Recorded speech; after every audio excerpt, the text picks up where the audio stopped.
आइए दोस्त, आइए थोड़ा और आगे बढ़ते हैं जी।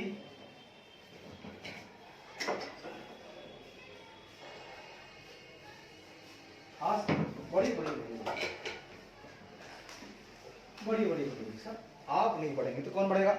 अच्छा है जी, आइए, स्वागत है आपका इस शो में, आपका स्वागत है। आइए, बिल्कुल आइए। हम लोग कर चुके थे कंप्लीट,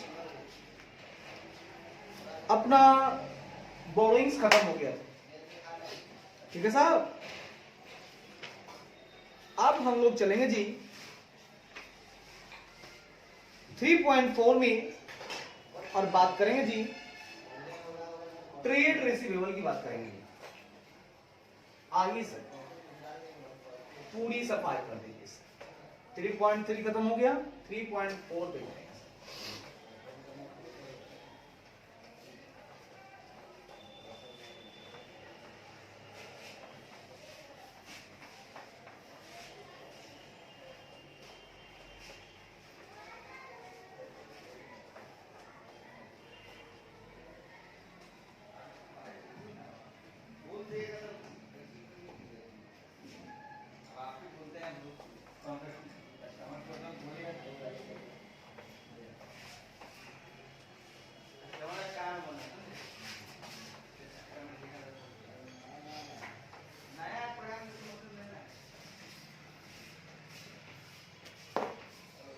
ट्रेड रिसीवेबल, आज हम लोग ट्रेड रिसीवेबल के एसर्शन की बातें करेंगे कि आप कैसे दावा कर सकते हैं कि ये सत्य है, बैलेंस शीट में दिखाई गई ट्रेड रिसीवेबल बिल्कुल ट्रू है, बिल्कुल सत्य है। इसका दावा कैसे करेंगे, मैं क्या क्या चेक करूंगा तो ये दावे के साथ कह सकता हूं कि ट्रेड रिसीवेबल्स का जो अमाउंट है और जो डेट पे उसको दिखाया जा रहा है एकदम बिल्कुल सही है, सही डेट पे है। आइए बात करते हैं ट्रेड रिसीवेबल्स, जिसको बोलेंगे हम लोग व्यापार प्राप्तियां। व्यापार प्राप्तियां, बढ़िया है जी। कहता है जी trade receivables are an essential part of an organisation's balance sheet. भाई साहब, ये जो व्यापार प्राप्य है, ये जो व्यापार प्राप्य है, वो व्यापार प्राप्य एनी ऑर्गेनाइजेशन बैलेंस शीट, किसी भी संगठन की बैलेंस शीट का, किसी भी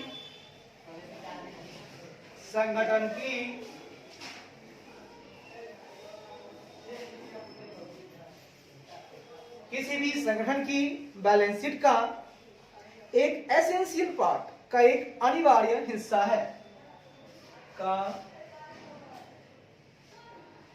एक अनिवार्य हिस्सा है। भाई साहब, ठीक है सर। आगे देखिए, नहीं कॉमा देके आगे बढ़ेंगे, हिस्सा है, सही बात है।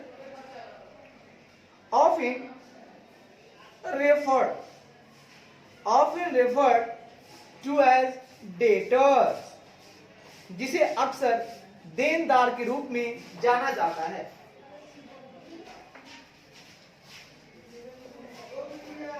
जिसे अक्सर देनदार के रूप में जाना जाता है। भाई साहब, जो कि आपने क्या बोला भैया? जो बोला सत्य बोला हमने, सच के सिवा कुछ नहीं बोला भैया। सर आपने क्या सच बोला सर? भाई साहब, मैंने ये कहा कि ये जो ट्रेड रिसीवेबल है, ये जो व्यापार प्राप्य है साहब, ये किसी भी ऑर्गेनाइजेशन का जो बैलेंस शीट होता है भाई साहब, उस बैलेंस शीट का एक ये एसेंशियल पार्ट है भाई साहब। और याद रखिएगा, अक्सर, ऑफन, प्रायः, अक्सर इनको ट्रेड रिसीवेबल को भाई साहब देनदार के रूप में जाना जाता है भाई साहब, डेटर के रूप में हम लोग बात करते हैं इसके बारे में। हाँ, नाम तो है ट्रेड रिसीवेबल, इसको हम लोग बोलते हैं प्रायः देनदार। बढ़िया है सर, बढ़िया है। आगे बढ़िए, कहता है टिपिकली, आमतौर पर, टिपिकली मतलब आमतौर पर, आमतौर पर एन इनवॉइस इज रेज्ड, हाँ, एन इनवॉइस इज रेज्ड, एक चालान तैयार किया जाता है, आमतौर पर एक चालान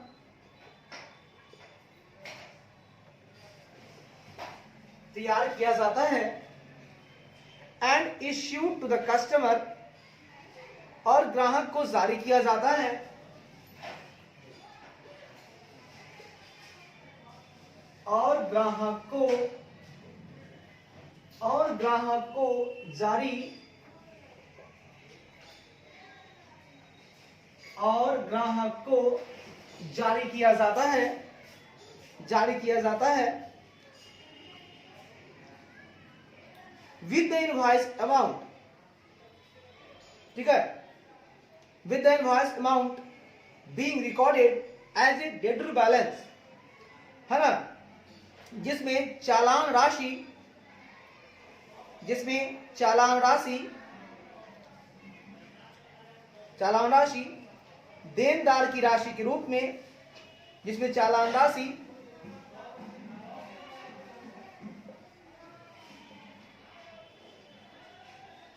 जिसमें चालान राशि, इसमें चालान राशि को देनदार की राशि के रूप में, चालान राशि को देनदार की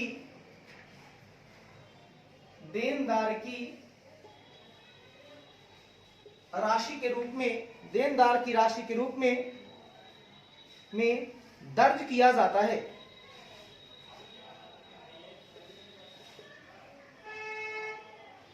दर्ज किया जाता है भाई साहब।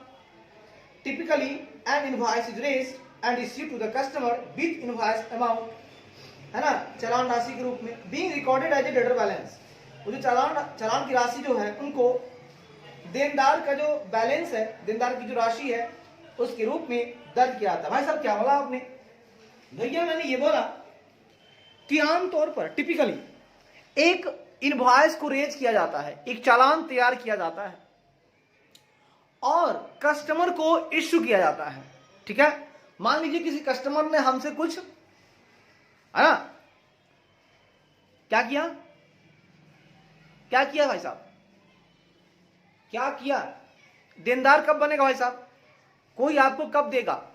जब आपसे कोई परचेज करेगा, उधार माल खरीदेगा, पैसा देगा। तो जो खरीदेगा तो आप ग्राहक को क्या दोगे? भाई साहब मैं एक दूंगा चालान, उसको कहूंगा भाई साहब तेरे सामान जो इतने की है ये ले, तेरी चालान हुई। ग्राहक को जो हम जारी करेंगे चालान, जिसमें चालान राशि होगी, और वो चालान राशि जो होगी वही देनदार की राशि के रूप में रिकॉर्ड किया जाता है, दर्ज किया जाता है। भाई साहब जो चालान में राशि है, भाई साहब डेटर साहब आपको उतनी ही राशि हमको वापस करनी है, देनी है, मैं रिकॉर्ड करूंगा। चालान की राशि को आपकी राशि, डेटर की राशि के रूप में रिकॉर्ड किया जाता है। बढ़िया है, बहुत बढ़िया। आगे कहता है जी, until the invoice is paid, भाई साहब until the invoice is paid, जब तक चालान का भुगतान नहीं किया जाता, until मतलब जब तक कि नहीं, until the invoice is paid, जब तक चालान का भुगतान नहीं किया जाता, जब तक चालान का भुगतान नहीं किया जाता, तब तक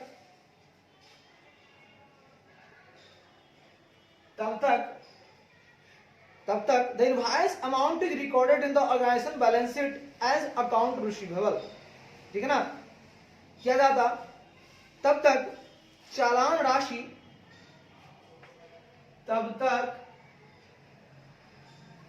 चालान राशि संगठन की बैलेंस शीट में चालान राशि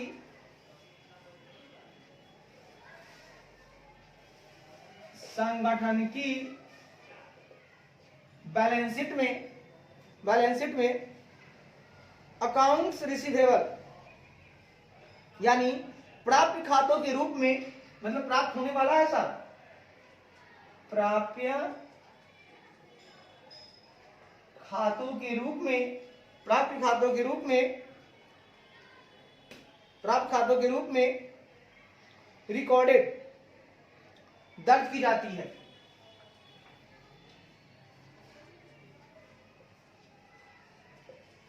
क्योंकि ये क्या बोला हमने भाई साहब, देखिए भैया हमने ये कहा कि जो चालान की राशि है भाई साहब, तो जब तक चालान का भुगतान नहीं होता, हमारे कस्टमर मुझे पेमेंट करते नहीं, तब तक हम उस चालान की राशि को अपने ऑर्गेनाइजेशन की बैलेंस शीट में अकाउंट रिसीवेबल के रूप में रिकॉर्ड करके रखते हैं।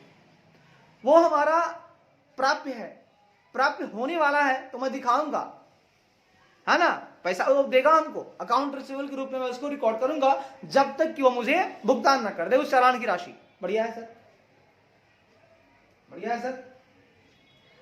आगे कहता है if these balances are not recoverable later on, यदि ये शेष राशि बाद में, यदि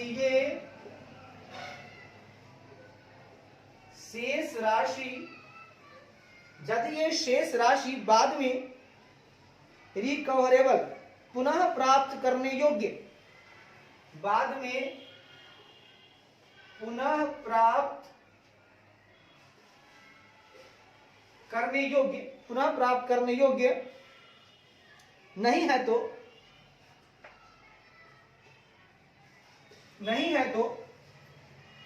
तो दिस अमाउंट्स, नहीं है तो इन राशियों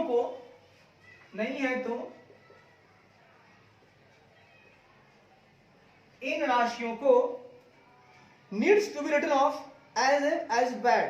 ठीक है ना, तो इन राशियों को खराब के रूप में, इन राशियों को बैड यानी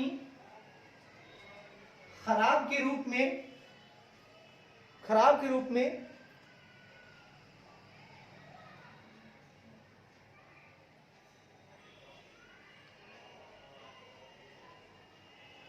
इसको आप पुनः प्राप्ति बोल सकते हैं या बोल सकते हैं आप पुनर्प्राप्त, जो दिल में आए बोलिए। इन राशियों को बैड के रूप में मतलब खराब के रूप में रिटन ऑफ किया जाना चाहिए, खराब के रूप में रिटन ऑफ मतलब समाप्त, यानी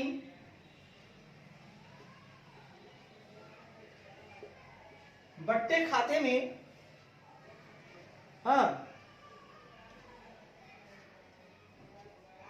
डाल देना चाहिए। और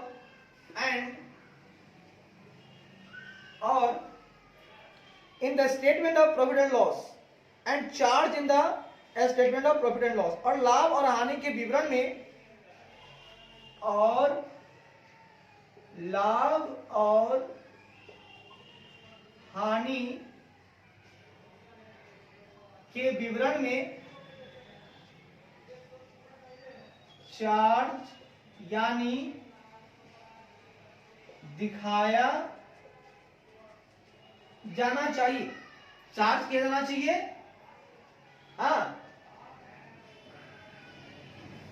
चाहिए। ठीक है साहब, बढ़िया है साहब। मैंने कहा जी यदि ये शेष राशि जो हमारा अमाउंट है, चालान की जो राशि है, लेटर ऑन बाद में पुनः प्राप्त करने योग्य, रिकवरेबल नहीं है, तो क्या होगा? तो इन राशियों को भैया मैं बैड मान लूंगा। अगर रिकवरेबल नहीं है तो बैड के रूप में राशि को मैं लिख दूंगा और इसको मैं रिटर्न ऑफ कर दूंगा, मतलब खत्म कर दूंगा, समाप्त कर दूंगा, यानी बट्टे खाते में डाल दूंगा, बट्टे खाते में। और साथ ही साथ हम लोग लाभ और हानि के विवरण में भी, है ना, इसे लॉस मानते हुए हम लोग इसको दिखा देंगे, प्रॉफिट एंड लॉस अकाउंट में हम लोग इसको चार्ज कर देंगे। बढ़िया है सर। आइए साहब, आइए थोड़ा और आगे बढ़ते हैं और देखते हैं हम लोग। हाँ सर, देखिए ना, हम लोग यहां तक पीएल तक तो समझ गए थे जी। हाँ सर, समझ गए थे, डेफिनेटली समझ गए थे और बढ़िया है, समझ गए। अब सर बात करेंगे हम लोग अगली लाइन की तरफ, चलते हैं। कहता है जी, it is important to carry out test of control, ठीक है sir, control for checking the effectiveness of internal control over cells as a part of the debtors audit procedure। भाई साहब, देनदार की ऑडिट प्रक्रिया के एक भाग के रूप में,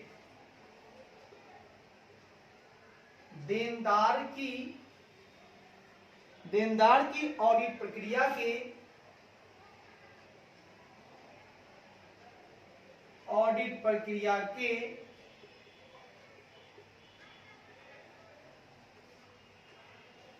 एक भाग के रूप में, देनदार की ऑडिट प्रक्रिया के एक भाग के रूप में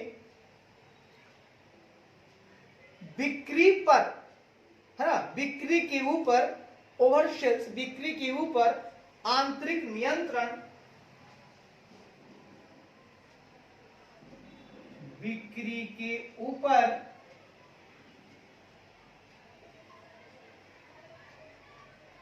के ऊपर आंतरिक नियंत्रण की इफेक्टिवनेस, की प्रभावशीलता,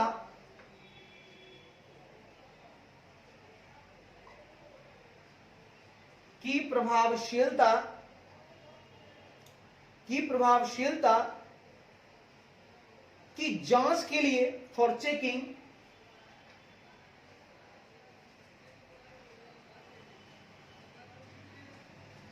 की जांच के लिए टेस्ट ऑफ कंट्रोल को कैरी आउट करना, मतलब के लिए टेस्ट ऑफ कंट्रोल का मतलब हो गया नियंत्रण परीक्षण,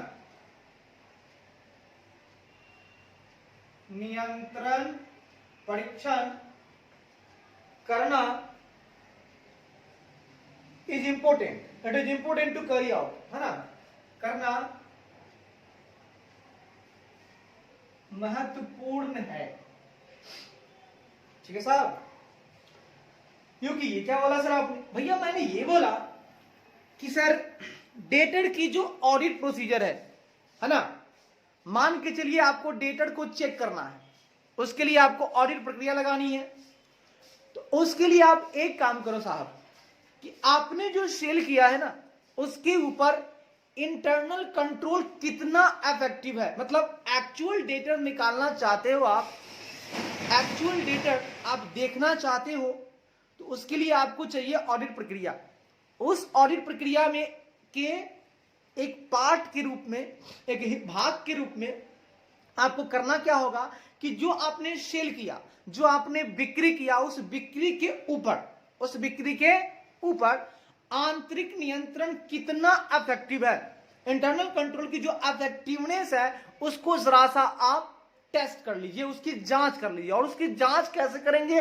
तो उसकी जांच के लिए आपको टेस्ट ऑफ कंट्रोल करना बहुत महत्वपूर्ण है भाई साहब। तो देनदार की ऑडिट प्रोसीजर के भाग के रूप में सेल के ऊपर इंटरनल कंट्रोल की इफेक्टिवनेस की जांच के लिए आप करो क्या, आप टेस्ट ऑफ कंट्रोल करो। यह एक बहुत ही महत्वपूर्ण ऑडिट प्रक्रिया है। आप टेस्ट ऑफ कंट्रोल को कैरी आउट करो भाई साहब, तब जाके आपका देनदार पता चलेगा कि एक्चुअल देनदार कितना है। ठीक है ऑडिटर साहब? ठीक है साहब, आगे बढ़िए साहब। आगे कहता है जी, following points need to be considered in respect of trade receivable. कहता है जी, व्यापार प्राप्ति के संबंध में व्यापार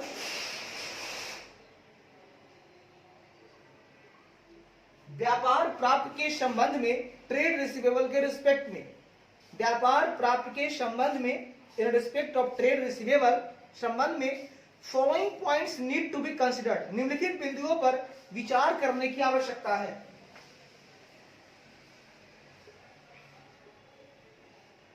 निम्नलिखित बिंदुओं पर विचार करने की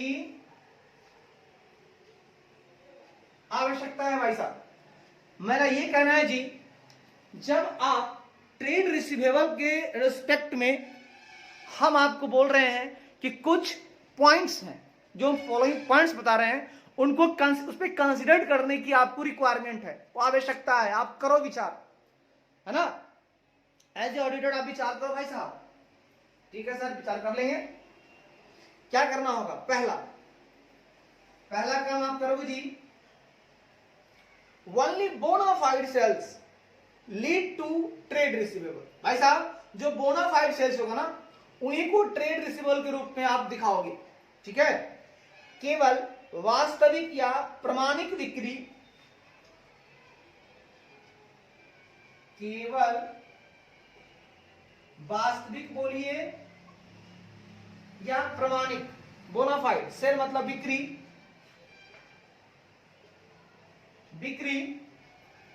बिक्री से ही ट्रेड रिसीवेबल प्राप्त होता है। मतलब व्यापार बिक्री से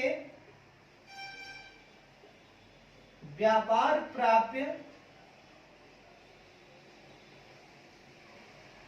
होता है, मतलब प्राप्त होता है। भाई साहब, हम ये कहना चाहते हैं कि अगर कोई बोनाफाइड सेल होगा तभी आप मानोगे कि यहां से हमको ट्रेड रिसीवेबल जो है ये लीड करेगा, वही जो है ट्रेड रिसीवेबल को का नेतृत्व करेगा, लीड करेगा, यानी वहीं से आपको ट्रेड रिसीवेबल प्राप्त होगा।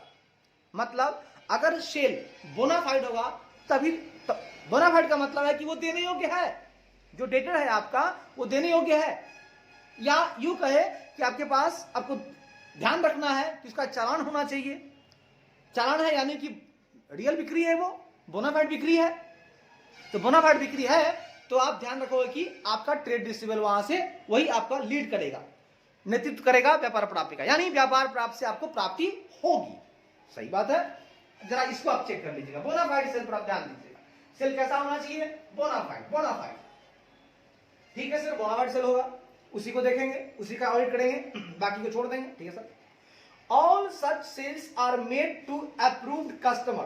कहता है ऐसी सभी बिक्री, है ना, अनुमोदित ग्राहकों को की जाती है साहब। ऐसी सभी बिक्री अनुमोदित ग्राहकों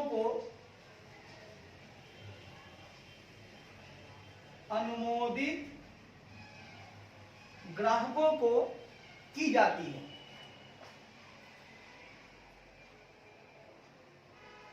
भाई साहब ध्यान देंगे, आपको चेक करना है एज ए ऑडिटर। आप देखिएगा कि ऑल सेल्स, ऐसी सभी बिक्री, सच ऑल सेल्स, उसी को करना है। मतलब बिक्री वही होनी चाहिए जो उनका अप्रूव्ड कस्टमर है। मतलब ऐसा कस्टमर जो अनुमोदित हो, अप्रूव्ड हो। मतलब हाँ, वो जो ऑर्गेनाइजेशन है, आपका जो क्लाइंट है, उस क्लाइंट ने जिसको अप्रूव कर दिया, ये कस्टमर बढ़िया है, पक्का है, ये देगा, ऐसी ही बिक्री को हम लोग, ऐसे बिक्री को हम लेंगे, ऐसे बिक्री को हम देखेंगे।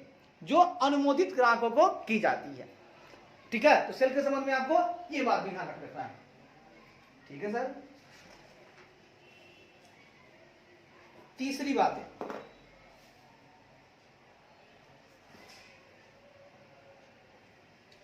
तीसरी बातें हैं all such sales are properly recorded in the books of account। भाई साहब, ऐसे सभी बिक्री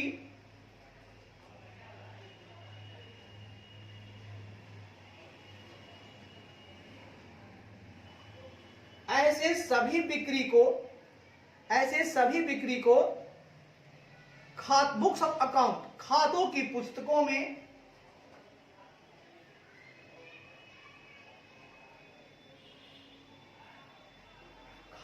पुस्तकों में प्रॉपरली रिकॉर्डेड, उचित रूप से दर्ज किया जाता है।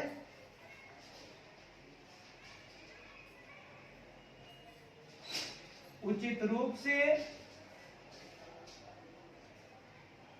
भाई साहब, एज ए ऑडिटर आप जरा सा एक बात समझ लेंगे।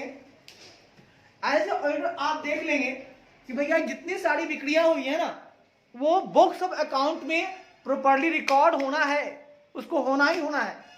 तो आप ऐसी बिक्री को ही देखेंगे जो बुक्स ऑफ अकाउंट में प्रॉपरली रिकॉर्ड हो, उनको रिकॉर्ड किया जाता है। ठीक है, आपको यहीं पर फोकस करना है।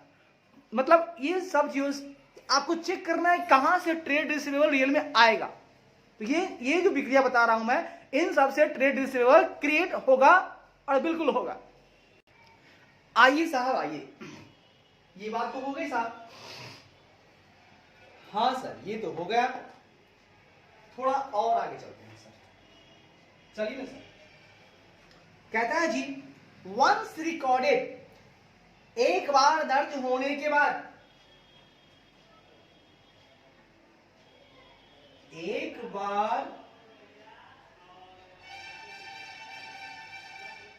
बार दर्ज होने के बाद द डेटर्स, मतलब the debtors can be settled only by receipt of cash or on the authority of a responsible official। भैया, एक बार अगर आपका दर्ज हो गया डेटर के रूप में, तो देनदारों का निपटान कैन बी सेटल्ड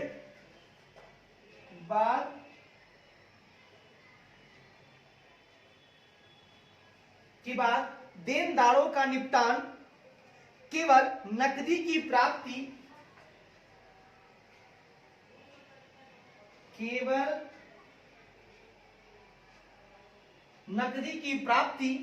या जिम्मेदार अधिकारी के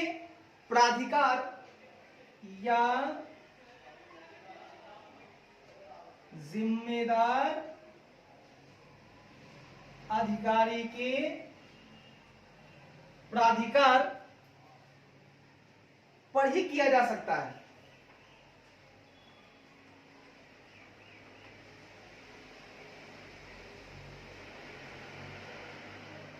सुनिए भाई साहब, एक बात ध्यान रखिएगा। एक बार अगर रिकॉर्ड हो गया ये सेल, जो सारे सेल हैं ये जो बता रहा हूं मैं कि अपलोड कस्टमर को दिया गया, बोनाफाइड सेल है, बुक्स ऑफ अकाउंट में जो सेल दिखा रहा है प्रॉपरली रिकॉर्डेड है, तो एक बार अगर ये दर्ज हो गया तो साहब देनदार जी, आपका सेटलमेंट तभी होगा जब आप नकदी हमको दे दोगे। केवल कैश रिसिप्ट के बाद ही आपका यहां से रिकॉर्डिंग हटेगा, और नहीं तो जो रिस्पॉन्सिबल ऑफिशियल है, अधिकारी हैं, उनकी अथॉरिटी पर आपको छोड़ दिया जा सकता है। अगर हमारे रिस्पॉन्सिबल जो ऑफिशियल्स हैं, अगर वो बोलेंगे भैया इस देनदार को हटा दो, चलो ये देने वाला नहीं है या कैसा भी है, चलो हटा दो इसको, तो बुक्स ऑफ अकाउंट से वो तभी हटेगा। या तो आप कैश दे दो, नहीं तो रिस्पॉन्सिबल ऑफिशियल की अथॉरिटी पर आपको हटाया जा सकता है, उसको खत्म किया जा सकता है। तो सही बात है सर, बढ़िया है सर। आइए भाई साहब, आगे बढ़ते हैं भाई साहब। कहता है जी, हाँ sir, segregation of duties at every point of sales transactions. वाह, कहता है प्रत्येक बिक्री लेन देन में, सॉरी इन सेल्स ट्रांजेक्शंस, बिक्री लेन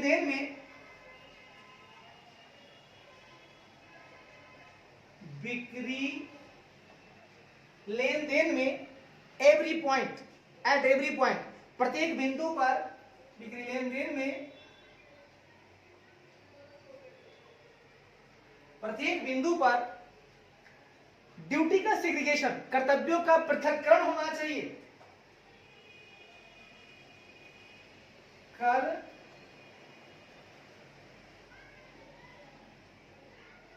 कर्तव्यों का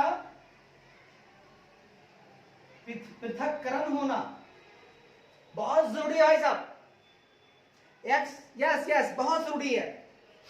जैसे ब्रैकेट में देखिए, अकाउंटिंग फॉर डेटर्स के लिए अलग, अकाउंटिंग फॉर डेटर्स, देनदारों का हिसाब किताब रखना अलग आदमी करेगा,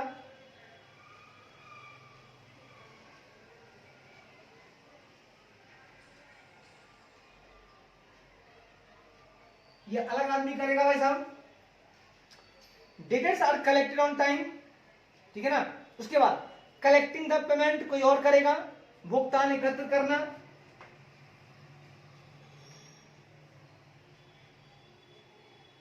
ये अलग आदमी करेगा। और भाई साहब सेंडिंग रिमाइंडर्स, अनुस्मारक भेजना,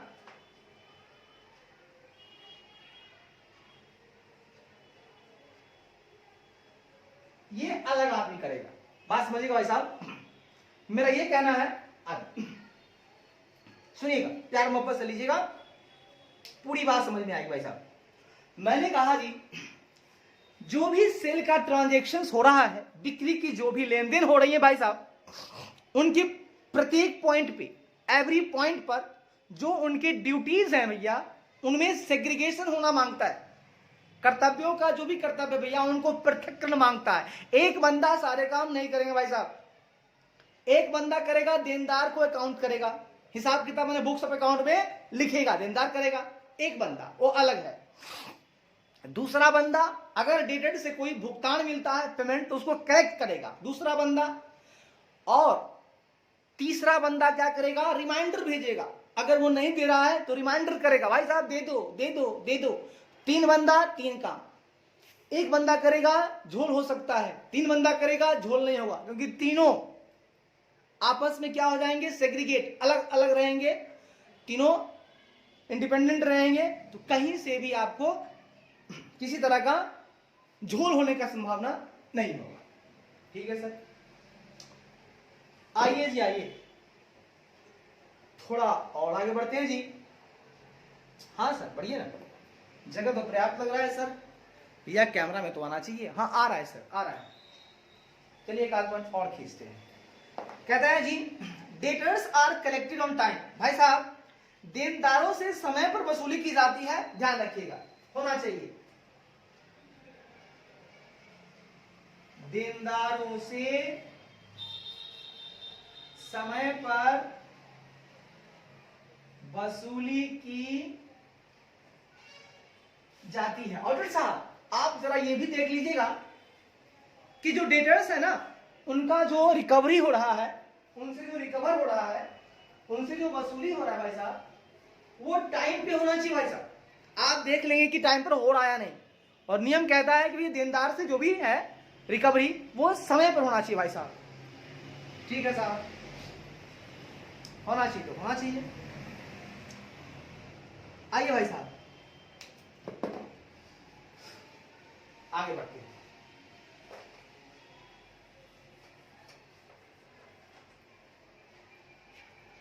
न मुंह छुपा के जियो और न मुस्कुरा के जियो, गमों का दौर भी आए तो मुस्कुरा के जियो, न मुंह छुपा के जियो और न दिल लगा के जियो, गमों का दौर भी आए तो मुंह छुपा के जियो, मुस्कुरा के जियो और न सर झुका के जियो।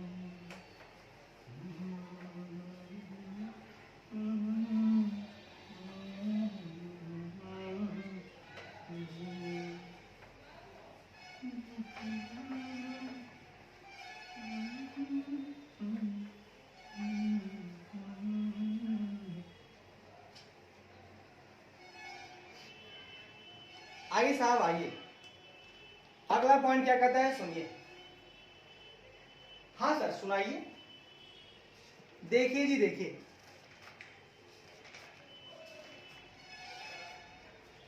अगला कहता है जी, in case debtors are not collected in time, यदि देनदारों से समय पर वसूली नहीं की जाती है, यदि देनदारों से समय पर वसूली नहीं की जाती है, तो सेंडिंग रिमाइंडर, तो अनुस्मारक भेजें, तो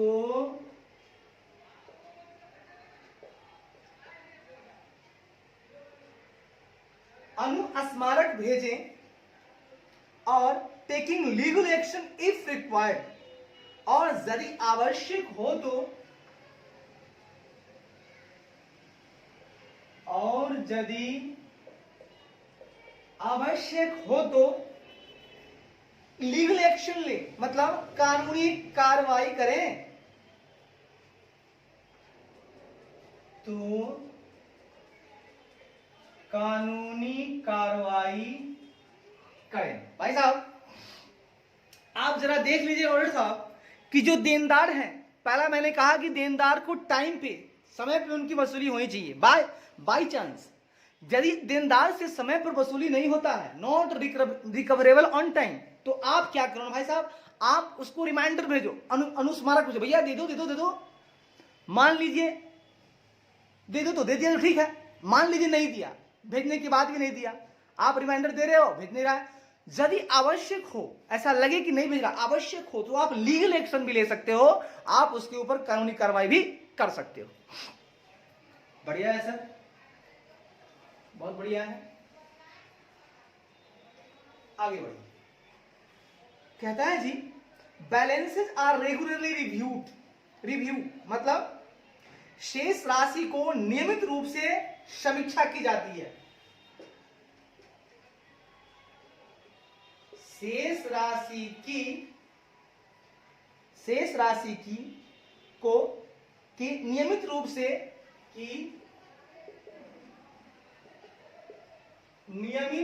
से समीक्षा की जाती है। सुनिएगा भैया, अब मान लीजिए डेटर्स लिखा हुआ है, अब वो कितना दिया और बचा हुआ कितना है, जितना बचा हो उसको रेगुलरली रिव्यू करते रहिए। भैया कितना बचा हुआ है, कितना दे दिया, कितना से लेना है, ये बराबर आपके साथ होना चाहिए, है ना, बराबर उसका आप रिव्यू करते रहो भाई साहब। ठीक है भाई साहब, तो शेष राशि की आप नियमित रूप से आप रिव्यू करते रहिए। ठीक है सर, करेंगे। आगे कहता है जी, a proper system of follow up exists and, कहता है जी, follow up, system of follow up मतलब क्या हुआ, फॉलो करने वाला, मतलब फॉलो अप, फॉलो करते जाओ, यानी अनुवर्ती कार्रवाई की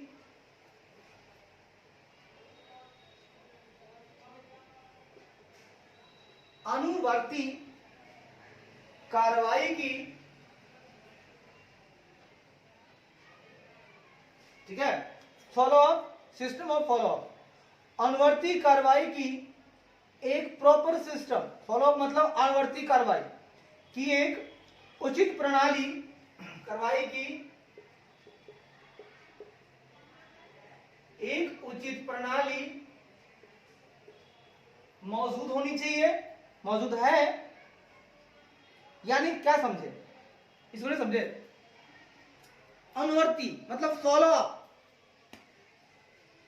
आपको फॉलो अप करते चलना है, ये दे दिया, दूसरा को देखना है, दूसरा दिया कि नहीं, तीसरा देखना है, दिया कि नहीं, आपको फॉलो अप करते चलना है ना, अनुवर्ती, है ना, इसके बाद, यानी 500 था, 200 दिया, 300 बचा, 300 में 100 दिया, 200 बचा, 200 दे दिया, काम खत्म। यानी फॉलो अप करवानी, ये है एक प्रॉपर सिस्टम हुआ फॉलो अप वाला।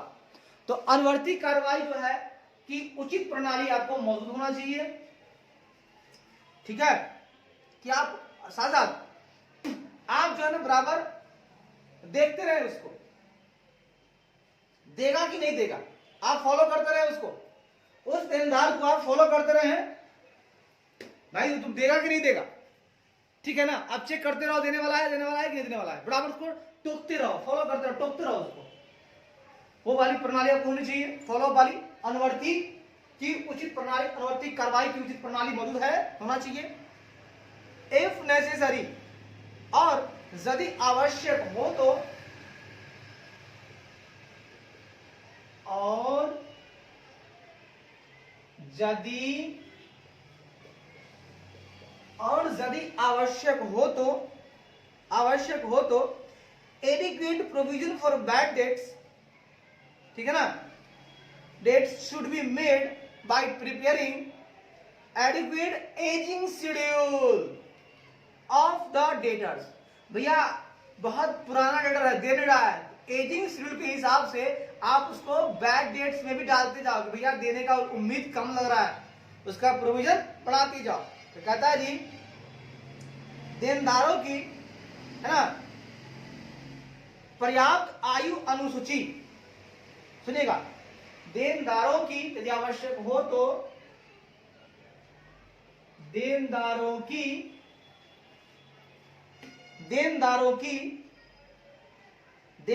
की पर्याप्त आयु, यानी एजिंग, देनदारों की एजिंग शेड्यूल बोले तो अनुसूची, ठीक है, एजिंग शेड्यूल, देनदारों की एजिंग शेड्यूल तैयार करके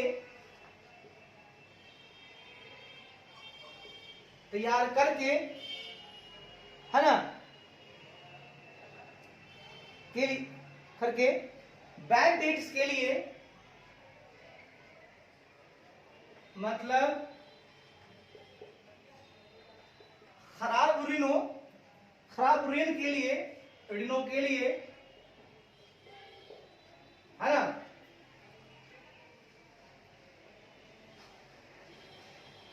खराब ऋणों के लिए एडुकेट प्रोविजन, पर्याप्त प्रावधान, है ना, शुड बी मेड, पर्याप्त प्रावधान किया जाना चाहिए, के लिए पर्याप्त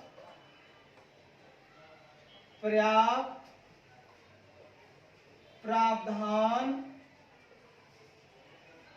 किया जाना चाहिए। भाई साहब आप ना फॉलो अप वाली जो प्रॉपर सिस्टम है आपके अंदर एग्जिस्ट होना चाहिए, आप फॉलो करते रहें, देखते रहें, समझते रहें कौन देने वाला है कौन नहीं देने वाला है, और आवश्यक हो तो आप एक एजिंग शेड्यूल बना लीजिए अपने डेटर्स का, कि कौन कितने सालों से नहीं दे रहा, और उसका शेड्यूल तैयार करके आपको लगता है कि सर ये बैड डेट्स होने वाला है, मतलब ये डूबने वाला है ना, बैड डेट्स है, ये खराब देनदार है ना, लेके बैठने वाला है, तो उसके लिए आप एडिक्वेट प्रोविजन बना दीजिए कि भैया इसका हमको लगता है कि 2%, 3%, 10% नहीं देने वाला है, बाकी को रखिए गुड में, और 10% या 20% को आप बैड डेट में डाल के बना लीजिए प्रोविजन।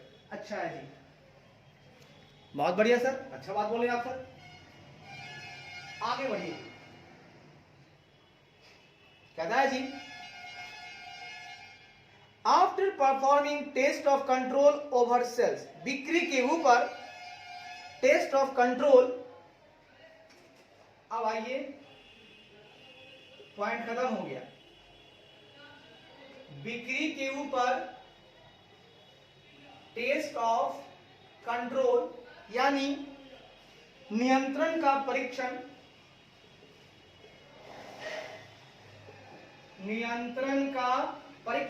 बिक्री के ऊपर नियंत्रण का परीक्षण करने के बाद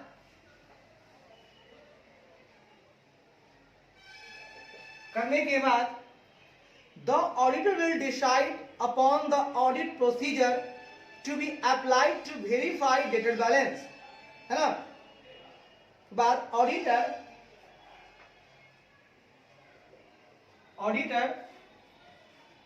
डेटेड बैलेंस, देनदार के शेष को ऑडिटर देनदार के शेष को टू वेरीफाई, सत्यापित करने के लिए, शेष को सत्यापित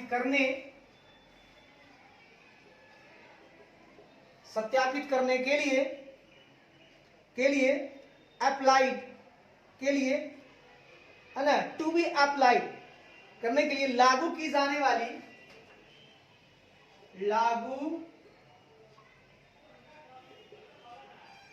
वाली ऑडिट प्रोसीजर, ऑडिट प्रक्रिया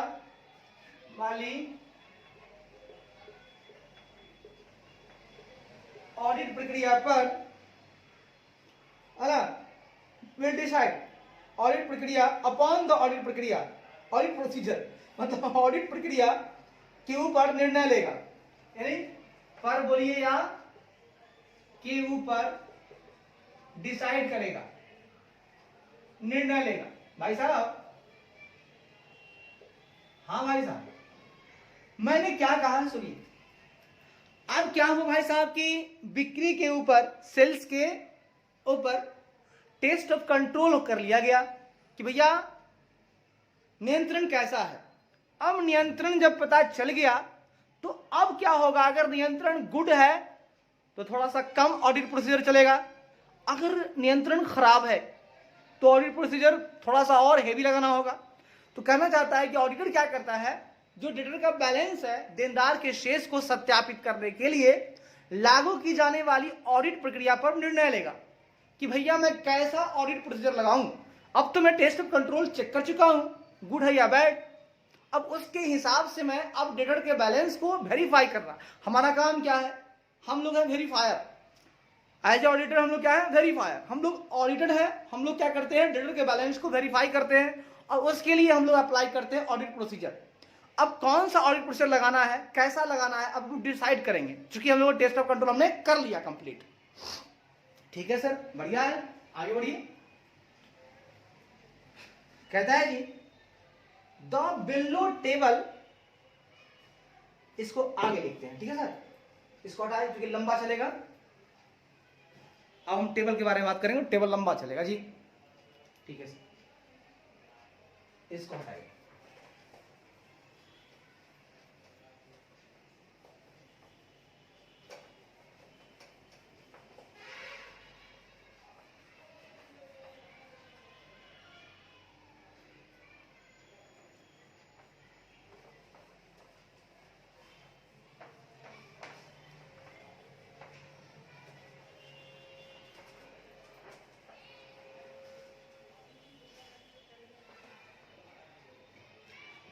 आइए साहब आइए, कहता है the below table summarises the audit procedure generally required to be undertaken while auditing trade receivables. वाह सर, वाह वाह वाह। द बिलो टेबल समराइजेस, नीचे दी गई तालिका, द बिलो टेबल, नीचे दी गई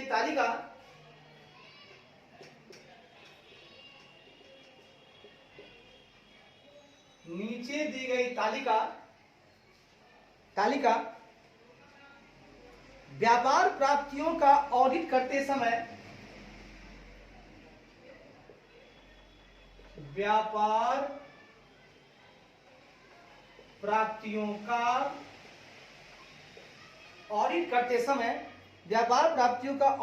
समय जनरली, है ना, आमतौर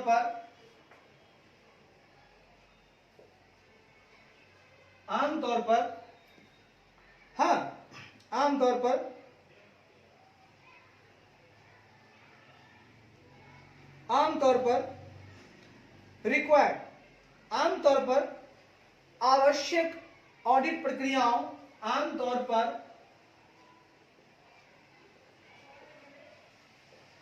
आवश्यक ऑडिट प्रक्रियाओं, आमतौर पर आवश्यक ऑडिट प्रक्रियाओं का सारांश अंडरटेकिंग का सारांश प्रस्तुत करती है, का सारांश प्रस्तुत करती है। भाई साहब हम आपको एक टेबल दे रहे हैं, नीचे समराइज टेबल है, एक संक्षिप्त टेबल है, वो सारांश है किसका, वो आवश्यक ऑडिट प्रोसीजर का सारांश है ना, जो जनरली जब आप ऑडिट करते हो as a auditor trade receivable का, तो आप जनरली ये सारे जो ऑडिट प्रोसीजर है इसको आप फॉलो करो, ठीक है।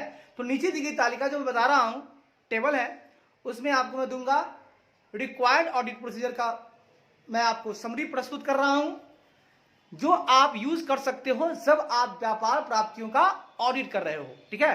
ट्रेड रिसीवेबल का ऑडिट करते समय आप जो है आमतौर पर ये आवश्यक ऑडिट प्रक्रियाओं का है ना आप यूज करोगे, उनका सारांश मैं आपको दे रहा हूं, ठीक है सर। आप बना लोगे दो हेड, ये रहा जी,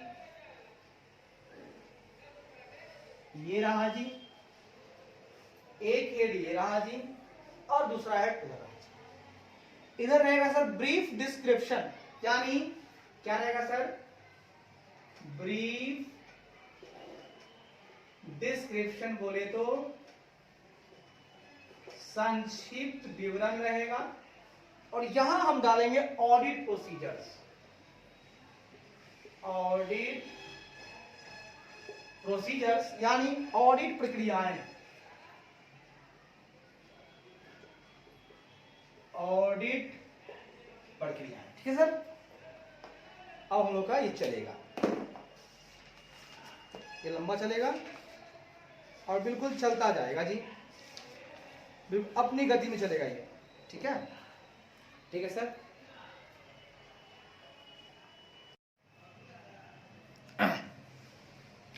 आइए जी आइए, तो हम लोगों ने चर्चा किया था, मैं आपको ऑडिट प्रोसीजर बताने जा रहा हूं, इसको आप फॉलो कर लो भैया। ऑडिटर साहब सबसे पहला आपको एग्जिस्टेंस देखना है, ठीक है साहब। तो देखिएगा एग्जिस्टेंस की हम बात करेंगे, इसमें क्या देखना है आपको, to establish the existence of trade receivables at the period end, अवधि के अंत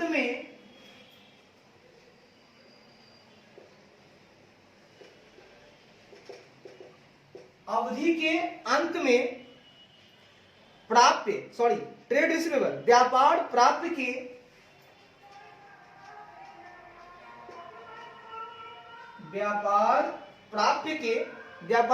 के अस्तित्व को, एग्जिस्टेंस को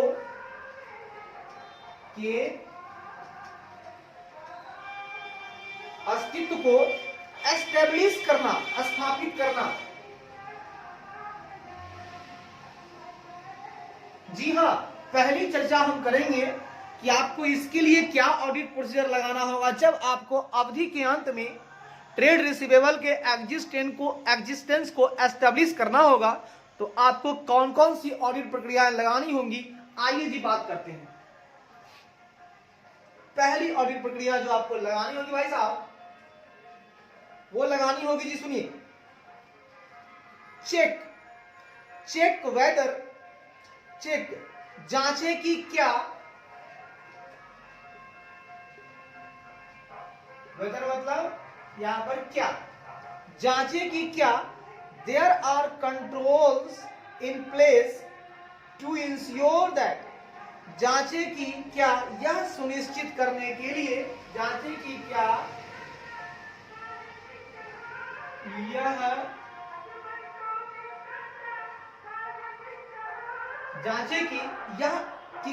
यह सुनिश्चित करने के लिए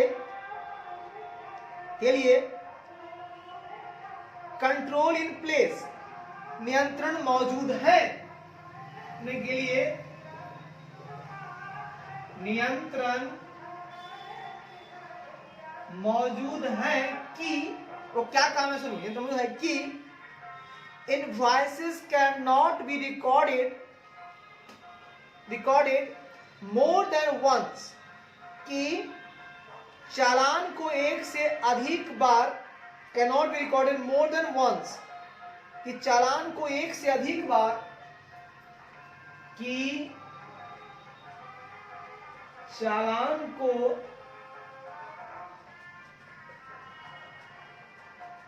एक से अधिक बार, चालान को एक से अधिक बार कैन नॉट बी रिकॉर्डेड, दर्ज नहीं किया जा सकता है, दर्ज नहीं किया जा सकता है, और एंड रिसीवेबल बैलेंस और प्राप्य शेष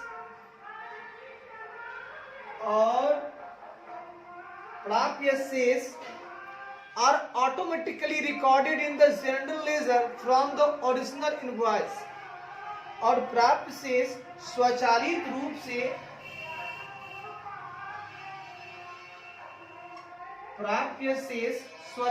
रूप से मूल ओरिजिनल इनवॉइस, मूल चालान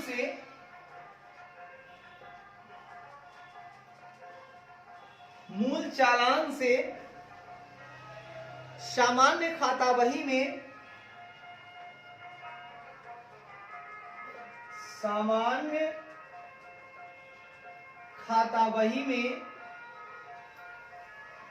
में रिकॉर्डेड, दर्ज किए जाते हैं।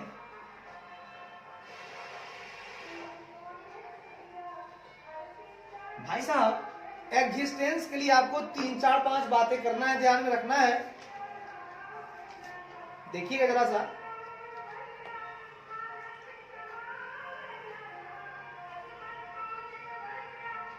वो क्या बातें हैं, देखिएगा। मैं बोल रहा हूं जी, एज ए ऑडिटर आप देखिए, आप एग्जामिन कीजिए, आप जांचिए कि क्या टू इंश्योर दैट, क्या यह सुनिश्चित करने के लिए कंट्रोल इन प्लेस, नियंत्रण मौजूद है, या सुनिश्चित करने के लिए नियंत्रण मौजूद है कि चालान को, इनवॉइस को, है ना, एक से अधिक बार, मोर देन वंस टाइम, एक से अधिक बार कैन नॉट बी रिकॉर्डेड, एक से अधिक बार दर्ज नहीं किया जा सकता है। क्या इसके लिए कंट्रोल है भी आपके पास? आप जरा देख लीजिएगा कि एक चालान को 2 बार 3 बार नहीं करना है, बट भैया एक ही बार करना है। ये कंट्रोल होगा तभी एग्जिस्टेंस का बढ़िया से पता चलेगा।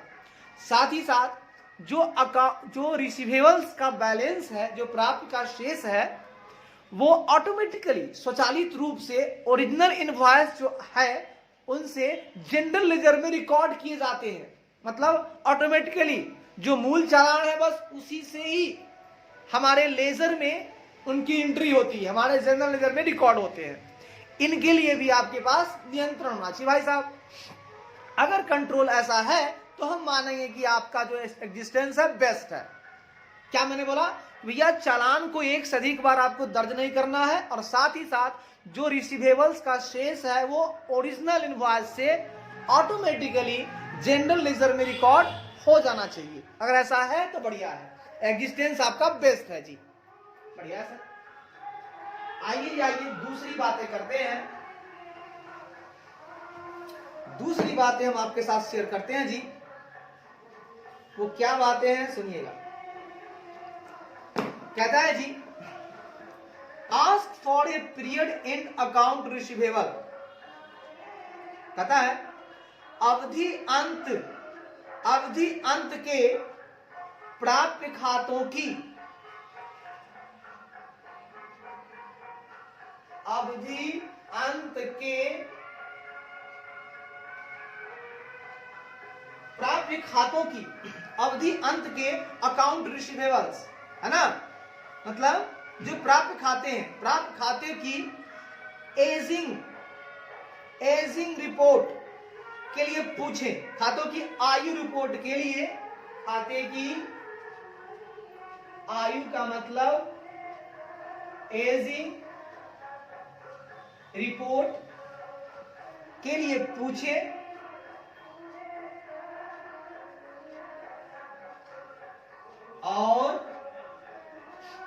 और trace the balance as per the report to the general ledger, और सामान्य खाता बही में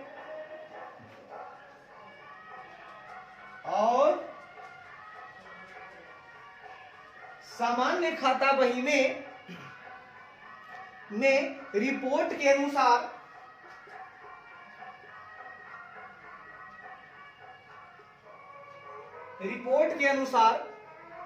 बैलेंस का पता लगाएं, शेष राशि का पता लगाएं, शेष राशि का पता लगाएं। भाई साहब, ऑडिटर साहब, हाँ भैया, आप जो है ना एक छोटा सा काम कर लीजिएगा कि पीरियड एंड में जो अकाउंट रिसीवेबल्स हैं, अवधि के अंत में जो हमको प्राप्त होने वाले खाते हैं, उनका आप एजिंग रिपोर्ट पूछ लीजिएगा कि बनाया गया है कि नहीं कंपनी से। एजिंग रिपोर्ट का मतलब होता है कि कौन से खाते कितने पुराने हैं, देने लायक है भी या नहीं है, कितना पुराना है, कितने दिनों से चला आ रहा है, ये पूछ लीजिए। और देखिए कि जनरल लेजर में है ना, उस जो रिपोर्ट आपको मिला है एज रिपोर्ट, उसके अनुसार से आप देखिए कि जो बैलेंस है वो रियली में जनरल लेजर में शो हो रहा है कि नहीं, क्योंकि रिपोर्ट के हिसाब से जनरल लेजर में उतनी ही राशि दिखनी चाहिए अकाउंट रिसीवेबल की। तो आप एजिंग रिपोर्ट देख लीजिए और उसके हिसाब से आपको देखना है कि जनरल लेजर में है ना बैलेंस है या नहीं है। ठीक है, हाँ सर, देख लेंगे, बढ़िया है, ये भी ऑडिट प्रोसीजर का एक पार्ट हुआ जी। ठीक है, तीसरा आप प्रोसीजर लगाएंगे जी, क्या लगाएंगे, check whether realisation is recorded invoice wise और नॉट। भाई साहब, जांचें की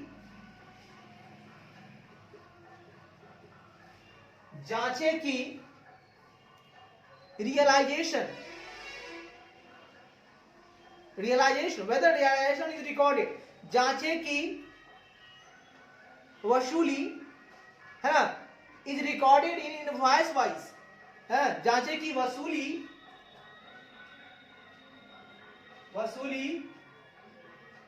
चालान के अनुसार दर्ज की गई है या नहीं, चालान वार कहिए या चालान के अनुसार कहिए, दर्ज रिकॉर्डेड और नॉट, दर्ज की गई है या नहीं, अनुसार दर्ज की गई है या नहीं। भाई साहब, ऑडिटर साहब, हाँ भैया, आप जरा सा एक चीज और देख लेंगे, आप जो है टेस्ट कर लेंगे, आप एग्जामिन कर लेंगे, जांच लेंगे कि जो रियलाइजेशन हो रहा है, जो कंपनी को वसूली हो रही है और उसकी जो रिकॉर्डिंग वो कर रहा है अपने जनरल लेजर में, उस रिकॉर्डिंग में आप देखेंगे कि वो चालान के अनुसार दर्ज हो रहा है कि नहीं। जैसे जो एजिंग रिपोर्ट में चालान होगा, तो जैसे जैसे चालान होगा उसका, तो चालान के हिसाब से उसकी वसूली दर्ज कर रहा है या नहीं, मतलब उसकी काउंटिंग सही होनी चाहिए। सबसे पुराना, उससे कम पुराना, उससे कम पुराना, उससे कम पुराना, तो जो वसूली है वो किस टाइप से हो रहा है, तो उसी चालान, जिस चालान का हो रहा है उसी चालान में दिखाएंगे हम लोग कि हाँ भैया, ये भैया का पैसा आया है। ऐसा नहीं है कोई और दे और दूसरे में डाल दे। तो वसूली जो होना चाहिए वो आपको इनवॉइस वाइज होना चाहिए और इनवॉइस वाइज रिकॉर्ड होना चाहिए। ठीक है सर, हर वसूली का चालान के हिसाब से, जिस चालान का वसूली हुआ है उसी चालान के हिसाब से हम अपने जनरल लेजर में उसको रिकॉर्ड करेंगे और होना चाहिए। आगे कहता है जी, इफ नॉट, कहता है इफ नॉट, यदि नहीं तो, कहता है जी ऐसा अगर नहीं होता है, यदि नहीं तो क्या होगा, यदि नहीं तो चेक, यदि नहीं तो चेक दैट, तो जांच ले कि, यदि नहीं तो, यदि नहीं तो जांच ले कि मनी रिसीव्ड फ्रॉम डेटर्स, जांच ले कि देनदारों से प्राप्त धन जांच ले कि देनदारों से प्राप्त धन is adjusted chronologically invoice wise. धन को क्रोनोलॉजिकली वाइज मतलब कालानुक्रमिक रूप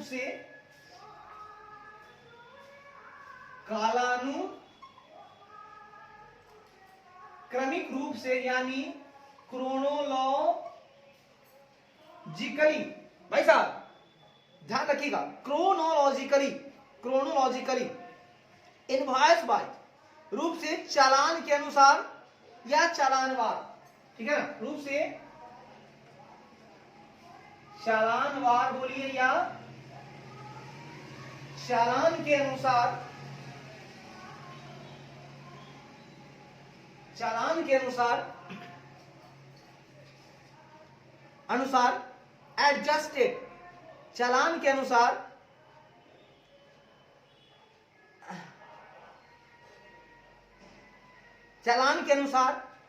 और भाई साहब और ऑन फीफो बेसिस, और फीफो आधार पर, चालान के अनुसार और फीफो बोले तो फर्स्ट इन फर्स्ट आउट, और फीफो के आधार पर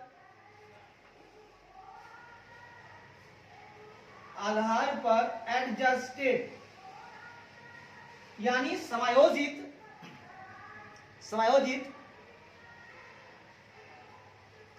किया गया है।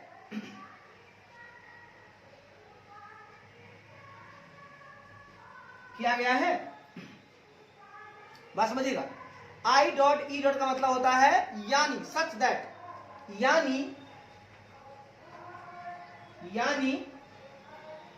यानी previous will be adjusted first, यानी पिछले विल को पहले समायोजित किया गया है, यानी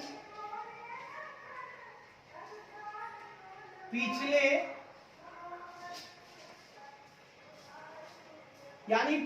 बिल को पहले समायोजित किया गया है, पिछले बिल को पहले समायोजित किया गया है। भाई साहब, भाई साहब, हाँ भैया, जरा एक प्रोसीजर आपको और बता रहा हूं मैं, ध्यान रखिएगा। आपको चेक करना है पहली बात कि जो भी रिकॉर्ड होगा वसूली वो चालान के हिसाब से होगा। अगर चालान के हिसाब से रिकॉर्ड नहीं हुआ है तो आप जरा सा जांच लीजिए, चेक कर लीजिए कि डेटर से जो अमाउंट या मनी रिसीव हो रहा है क्या उसको कालानुक्रमिक रूप से यानी क्रोनोलॉजिकली एक ऑर्डर होता है 1 2 3 4 5 6, तो कालानुक्रमिक रूप से चालान के अनुसार और फीफो के आधार पर समायोजित किया गया है या नहीं, यानी पिछले बिल को पहले समायोजित किया गया है। ठीक है, यानी मेरा कहना है कि आपके पास एक ऐसा डेटर है जो टाइम टू टाइम कई सारे डेटर्स को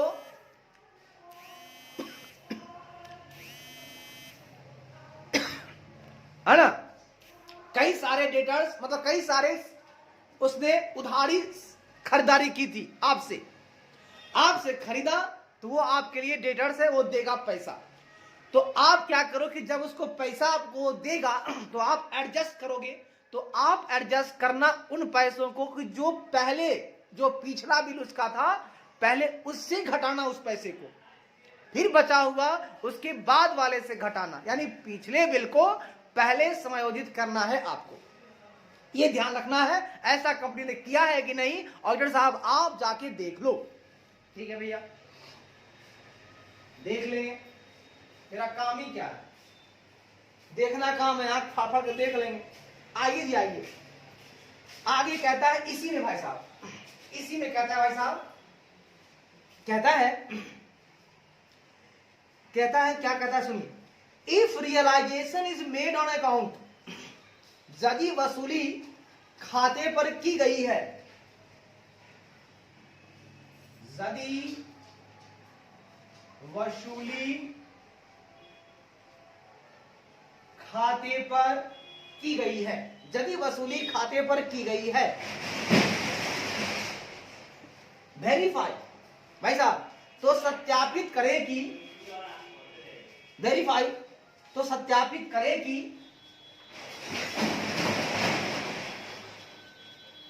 तो सत्यापित करें कि, तो सत्यापित करें कि company has obtained confirmation from debtors in respect of the same. तो सत्यापित करें कि वेदर, क्या कंपनी है, कि क्या कंपनी ने, सत्यापित करें कि क्या कंपनी ने इन respect of the same, company ने इसके संबंध में, कंपनी ने इसके संबंध में from debtors, confirmation from debtors, है ना, इस संबंध में देनदारों से पुष्टि प्राप्त की है, संबंध में देनदारों से पुष्टि प्राप्त की है। भाई साहब बात को समझिएगा और समझकर और समझिएगा। मैं कहना चाहता हूं कि भैया वसूली हुआ है ना, मतलब डेटर्स के जो खाते थे उन खातों पर भैया वसूली हुआ है। यदि रियलाइजेशन हुआ है तो वेरीफाई कर लीजिए ऑडिटर साहब आप कि क्या कंपनी ने इन दिस रिस्पेक्ट, इसके संबंध में डेटर से कंफर्मेशन लिया है, देनदारों से पुष्टि प्राप्त किया है। यानी कंपनी का काम होना चाहिए कि अगर वसूली हुआ है तो अपने डेटर से जरा सा कंफर्म कर ले, पूछ ले कि भैया आपने जितना देना था आपने इतना दिया है, आप ही ने दिया है ना भैया। जिस डेटर्स, बात समझिएगा, जिस डेटर ने दिया है ना, और दिया है तो पुष्टि कर लीजिए। आप बोलिए कि आपके यहां इतना बकाया था, इसमें आपने इतना दिया है, वो बोलेगा हाँ भैया इतना दिया है। अगर पूरा दिया है तो बोलेगा पूरा दे दिया। पूछ लेगा एक बार कि सर आपने दे दिया, वो बोलेगा हाँ हमने दे दिया। बस इतना काम करना है कंपनी को, ठीक है। तो वसूली खाते पर की गई है तो वेरीफाई कीजिए आप कि क्या कंपनी ने इसके संबंध में देनदारों से कंफर्मेशन ऑब्टेन किया है, पुष्टि प्राप्त किया या नहीं भाई साहब। ठीक है, बढ़िया है भाई साहब। आगे बढ़िए भाई साहब। आगे कहता है भाई साहब, क्या कहता है साहब, एक और ऑडिट प्रोसीजर मैं आपको बता रहा हूं, आप ध्यान दीजिए। मैं कह रहा हूं भाई साहब, if any large balance is due for a long time, भाई साहब कहता है यदि कोई लार्ज बैलेंस, यदि कोई बड़ा बकाया, भाई साहब यदि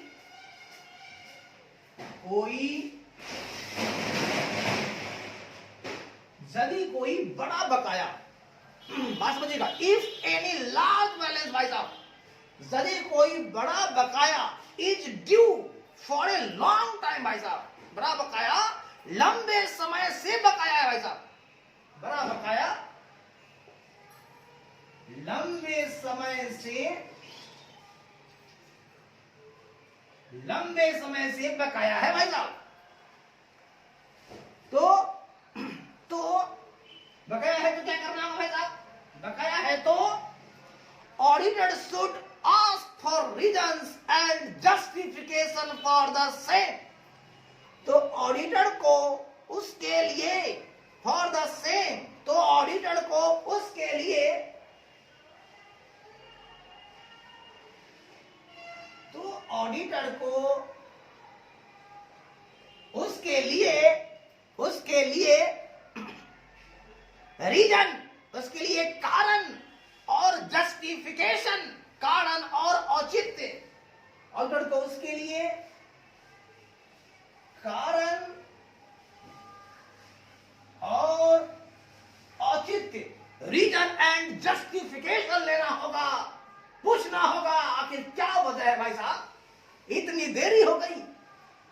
तो ऑडिटर को उसके लिए कारण, रीजन, औचित्य, जस्टिफिकेशन, औचित्य शुड बी आस्क्ड, औचित्य पूछना चाहिए,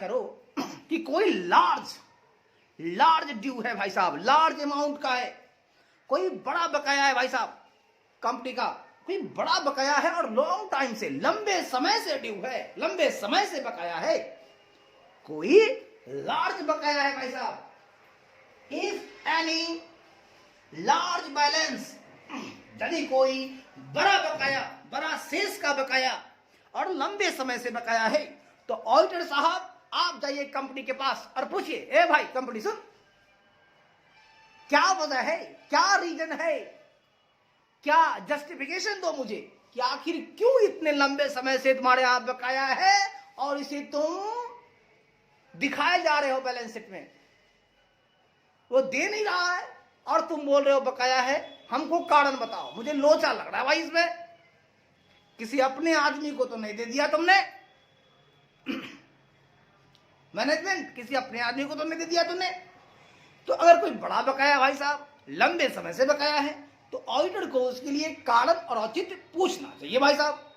बढ़िया है सर, आगे बढ़िए। अब सर हम लोग चलेंगे डायरेक्ट कंफर्मेशन प्रोसीजर की तरफ। आइए, यहां तक समझ में आ गई बात हो? यस सर, एग्जिस्टेंस में ही हम लोग अभी हैं, इसको रखेंगे। आइए साहब, आइए।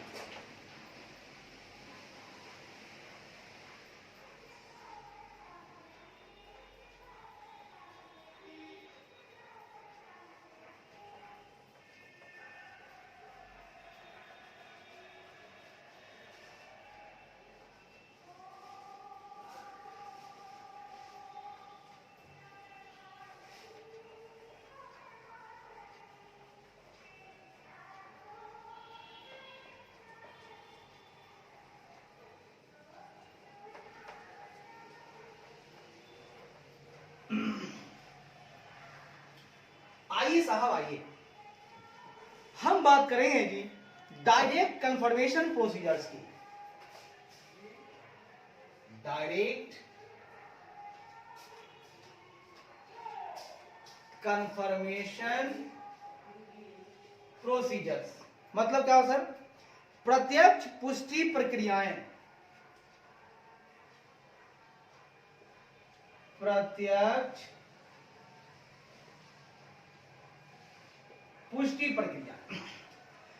अब भाई साहब, ऑडिटर साहब, आप जरा सा लीजिए डायरेक्ट कंफर्मेशन। अब कैसे लेना है, क्या करना होगा इसके लिए, अभी मैं बताता हूं। पहला बात, आप क्या कीजिए भाई साहब, कंफर्मेशन डायरेक्ट बहुत लंबा है, चलेगा, एकदम दिल थाम के बैठे रहिए, तोता की तरह बैठे रहिए। आप हैं तोताराम, हम हैं तोताराम, मजा आ जाएगा, दोनों तोताराम हैं, चलता रहेगा ये सिलसिला। आइए जी, आइए। कहता है जी, a significant and important audit activity. कहता है जी, एक सिग्निफिकेंट एंड इंपोर्टेंट मतलब एक बहुत महत्वपूर्ण और महत्वपूर्ण, एक सिग्निफिकेंट एंड इंपोर्टेंट। भाई साहब, दोनों का मतलब होता है महत्वपूर्ण, दो बार लग गया यानी कि खूब महत्वपूर्ण। सिग्निफिकेंट एंड इंपोर्टेंट मतलब एक महत्वपूर्ण ऑडिट एक्टिविटी, एक महत्वपूर्ण ऑडिट गतिविधि, लेखा परीक्षा गतिविधि, एक महत्वपूर्ण लेखा परीक्षा गतिविधि is to contact customers directly. गतिविधि ग्राहकों से सीधे संपर्क करना। गतिविधि ग्राहकों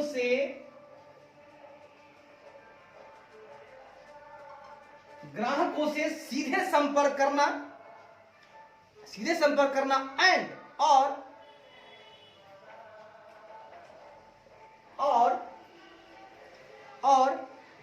आस्क देम, और उनसे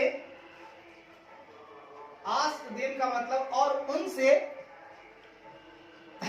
them to confirm the amount of unpaid account receivables as of the end of the reporting period under audit। वाह वाह वाह। और उनसे अंडर ऑडिट, उनसे ऑडिट के तहत, उनसे ऑडिट के तहत रिपोर्टिंग अवधि, एंड ऑफ रिपोर्टिंग पीरियड, यानी रिपोर्टिंग अवधि के अंत तक, रिपोर्टिंग अवधि के अंत तक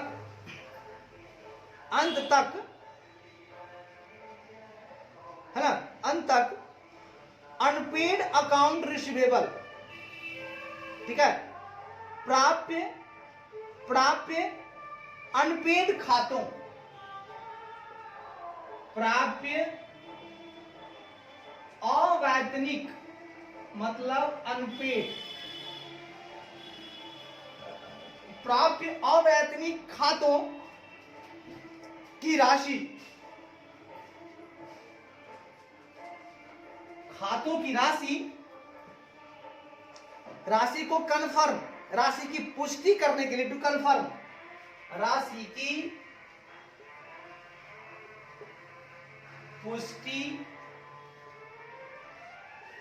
की पुष्टि करने के लिए आस्क के लिए कहना है। भाई साहब, मेरे प्यारे ऑडिटर साहब, एक छोटा सा काम और कर लीजिएगा भाई साहब। हाँ भैया बोलिए ना, करने को तैयार हैं। आप क्या कीजिएगा, एक आपको मैं बता रहा हूं जो कि सिग्निफिकेंट भी है और इंपोर्टेंट है, बहुत महत्वपूर्ण है, और ये ऑडिट एक्टिविटी है। ये एक्टिविटी आप करो। आप क्या करो, इस गतिविधि में आप अपने कस्टमर से, मतलब अपने कंपनी के कस्टमर से आप क्या करो, ग्राहकों से सीधा डायरेक्टली आप कांटेक्ट करो। आप सीधे संपर्क करना होगा आपको, और उनसे पूछना होगा, उनसे कहना होगा कि आप जो है ना, आप क्या कहेंगे, ऑडिट के तहत, आप चूंकि ऑडिट कर रहे हैं, आप ऑडिट के तहत जो आपकी रिपोर्टिंग अवधि है, जिस दिन आपको रिपोर्ट करना है, उस अवधि के अंत तक आप पूछेंगे उससे, ग्राहकों से, कि प्राप्य जो अनपेड अकाउंट है, जो प्राप्य रिसीवेबल, अनपेड रिसीवेबल अकाउंट, ऐसा रिसीवेबल अकाउंट जो अभी अनपेड है, जिन नहीं मिला पैसा कंपनी को, उसको बोलते हैं अवैतनिक खातों। प्राप्य अवैतनिक खातों की क्या राशि है, उसकी राशि की पुष्टि करने के लिए आप कहो उसको, ठीक है। ग्राहक से आप सीधे संपर्क करो और उससे पूछो। हाँ, आप उतना ही तक पूछना, ज्यादा नहीं पूछना। जो आपकी रिपोर्टिंग टाइमिंग है, पीरियड, उसके एंड तक आप पूछिए कि अनपेड रिसीवेबल अकाउंट की अमाउंट क्या है, ये आप कंफर्म कीजिए, है ना। टू कंफर्म, इसकी पुष्टि करने के लिए आपको ग्राहकों से सीधा संपर्क करना है, ठीक है सर, बढ़िया।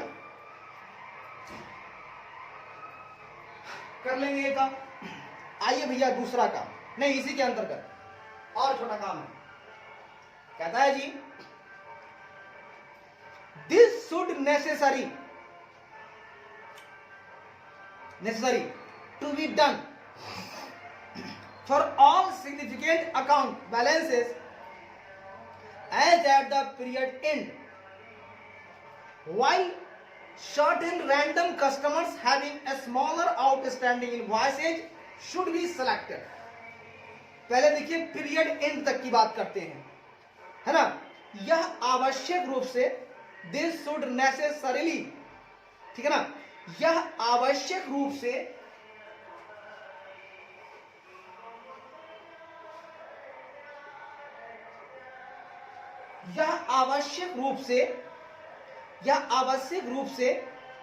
ठीक है, period and, eight the period and, यानी कि अवधि के अंत में, यह आवश्यक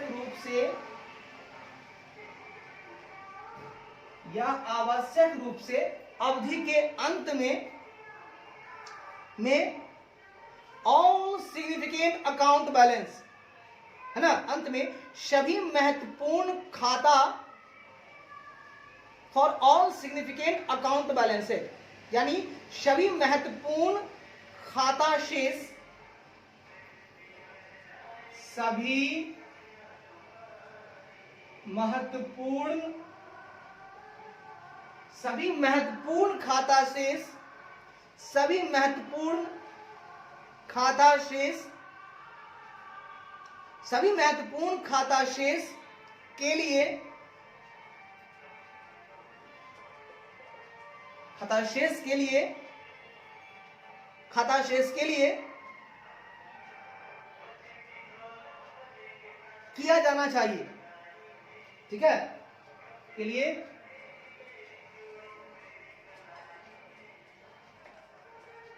किया जाना चाहिए। बढ़िया है sir. This should necessarily be done for all significant account balances as at the period in while certain random customer,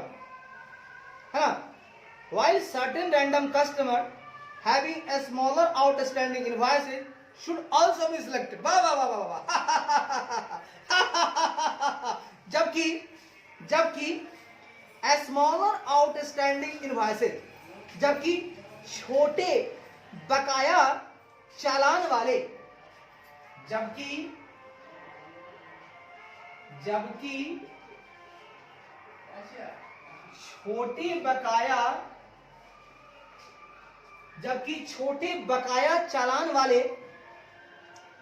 छोटे बकाया चालान वाले सर्टेन रैंडम कस्टमर, कुछ यादृच्छिक ग्राहकों,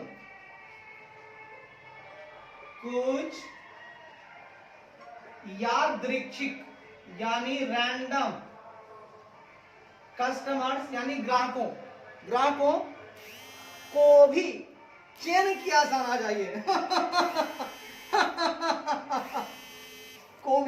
ग्राहकों का भी चयन किया जाना चाहिए। और साहब, हाँ भैया, आप इसी बातों में ध्यान रखिएगा जो हमने आपको बोला।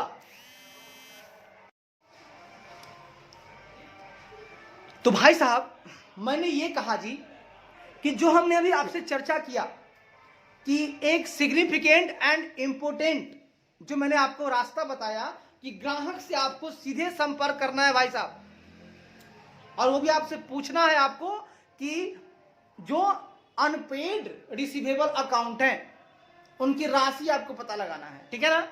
अब मैं बताना चाहता हूं भैया कि वो कौन कौन से ग्राहक होंगे जिनसे आप पूछोगे। तो मैंने कहा यह आवश्यक रूप से, है ना, इट शुड बी नेसेसरीली, या आवश्यक रूप से अवधि के अंत में, पहले नहीं, रिपोर्टिंग जो अवधि है आपकी भाई साहब, उसी के अंत में आपको जो आपको एज ए ऑडिटर आपको जो लगता है कि सिग्निफिकेंट अकाउंट बैलेंस है, बहुत भारी मात्रा में है, महत्वपूर्ण खाता शेष है ना, उनके लिए आप ऐसा करो। महत्वपूर्ण खाता शेष वाले जितने भी कस्टमर हैं उनसे आप सीधा संपर्क करो, और अनपेड जो अकाउंट रिसीवेबल है उनके बैलेंस, उनकी राशि आप पता लगाओ। लेकिन ध्यान रखिएगा इसमें, जबकि छोटे बकाया चालान वाले कुछ रैंडम कस्टमर का भी आप सिलेक्शन कर लो। आप रैंडमली, यादृच्छिक रूप से कुछ कस्टमर जो छोटे बकाया वाले हैं, स्मॉलर आउटस्टैंडिंग वाले हैं, उनको भी उठा लीजिए और उनसे भी पूछ डालिए कि भैया आपके यहां कितना अनपेड है, आपका अनपेड जो अकाउंट रिसीवेबल है वो कितना है। इतना अगर है, हम जो देख रहे हैं, क्या उतना ही है, आप बताओ, मैं मैच करूंगा। ठीक है सर, बड़ा तो रखेंगे ही, कुछ रैंडमली छोटे का भी चयन कर लेंगे और उनसे भी कंफर्मेशन ले लेंगे भाई साहब जी, ले लेंगे, डोंट वरी भाई साहब। सर एक ऑडिट प्रोसीजर और बताता हूं डायरेक्ट कंफर्मेशन का आपको। मैंने कहा जी, the audited employs direct confirmation procedure with the consent of the entity under audit. भाई साहब ये बड़ी बात है, मैंने कही आपको कि मैंने क्या कहा, सुनिएगा, मैंने कहा ऑडिटर, ऑडिट के तहत, द ऑडिटर ऑडिटर ऑडिट के तहत, ठीक है ना, with the consent of the entity के तहत इकाई की सहमति से, भाई साहब, इकाई की रजामंदी से, इकाई की सहमति से डायरेक्ट कंफर्मेशन प्रोसीजर, यानी प्रत्यक्ष पुष्टि प्रक्रिया,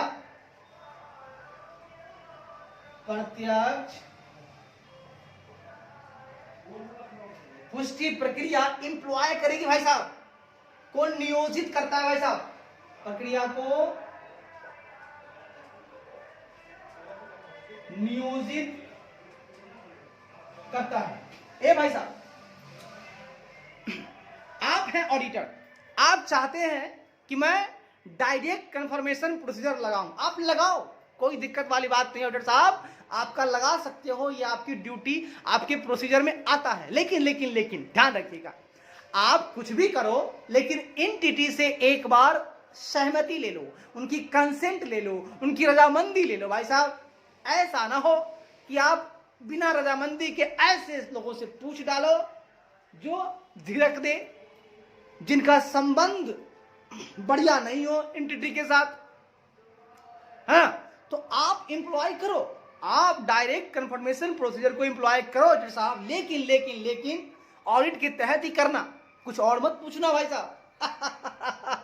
तो लेकिन कुछ भी पूछना, आप डायरेक्ट कंफर्मेशन प्रोसीजर लगाना, इंप्लॉय करना, बट एंटिटी की जरा सा कंसेंट ले लेना भाई साहब, तब आप ऐसा करना। ठीक है भैया, ठीक है, ऐसा ही करूंगा।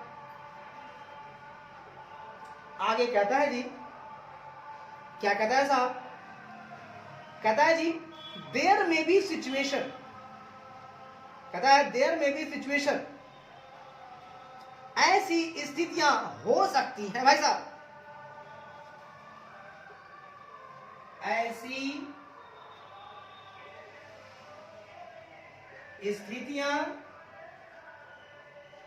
स्थितियां हो सकती है where the management of the entity, जहां इकाई का प्रबंधन,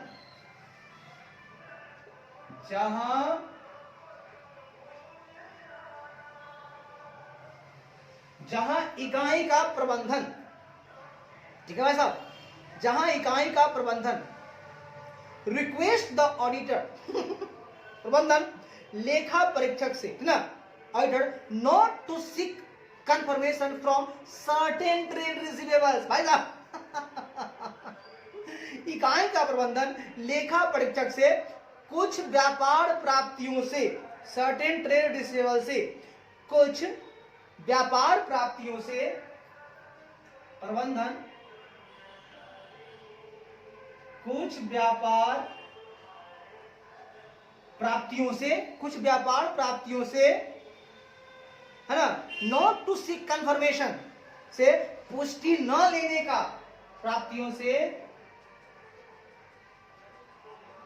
पुष्टि न लेने का, not to confirm, not to seek confirm, पुष्टि न लेने का, पुष्टि न मांगने का का रिक्वेस्ट है भाई साहब, है ना, लेने का अनुरोध करता है, का अनुरोध करता है। ध्यान रखिएगा, मैंने कहा क्या, इकाई की सहमति से ही आप लीजिएगा, क्योंकि हो सकता है ऐसी स्थितियां हो, कुछ ऐसा सिचुएशन हो, सच सिचुएशंस हो सकती हैं, है ना, जहां पर एंटिटी का जो मैनेजमेंट है वो आपको बोलेगा, आपको रिक्वेस्ट करेगा कि आप ना इन कुछ सर्टेन जो ट्रेड रिसीवेबल्स हैं, जिनसे हमको पैसा लेना है ना, प्लीज आप उससे नॉट टू सीक कंफर्म, आप उससे पुष्टि ना लें, इसका रिक्वेस्ट आपको करेगा। आप थोड़ा सा विचार विमर्श कर लीजिएगा अपने में, तब आप अगर सही बोल रहा होगा तो आप मत लीजिए भाई साहब, ठीक है। आगे कहता है जी, इन सच केसेस, ठीक है, ऐसे मामलों में,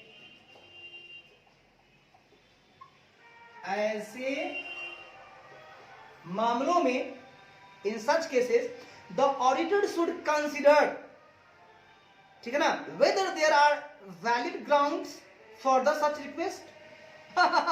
ऐसे मामले में ऑडिटर को इस बात पर विचार करना चाहिए, ऑडिटर शुड कंसिडर, है ना, ऐसे मामलों में ऑडिटर को इस बात पर विचार करना चाहिए, ऐसे मामलों में ऑडिटर को इस बात पर विचार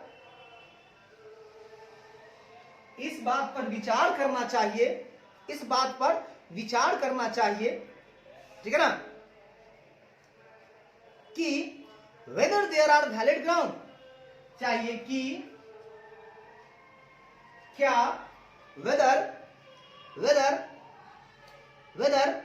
there are valid grounds for such request, कि क्या ऐसे अनुरोध के लिए, कि क्या ऐसे अनुरोध के लिए, है ना,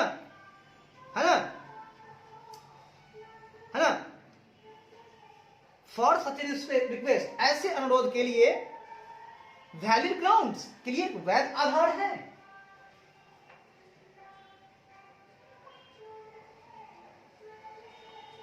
भाई साहब, ऑडिटर साहब, जब आपको मैनेजमेंट बोले ना कि आप ना रिक्वेस्ट करें आपसे कि आप इन से ना लीजिएगा कंफर्मेशन, तो ऐसे मामलों में such case as a auditor आप कंसीडर कीजिए, आपको विचार करना होगा, इस बात पर आपको विचार करना चाहिए कि क्या ऐसे अनुरोध के लिए कोई वैलिड ग्राउंड्स है, वैध आधार है। अगर मैनेजमेंट जो कह रहा है उसका वैध आधार होगा तो आप मत लीजिए, तो वैध आधार है कि नहीं जरा आप विचार कर लीजिए। भाई साहब, ऐसे ही ना लीजिए, ऐसा नहीं है, पहले विचार कर लीजिए, क्यों कह रहा है, वो सही कह रहा है, झूठ कह रहा है, हमको रोक रहा है, आप विचार कर लीजिए, तब आप उसकी बात को मानिए, है ना। फिर कहता है इन एप्रोप्रिएट केस, ठीक है ना, केसेस, उचित मामलों में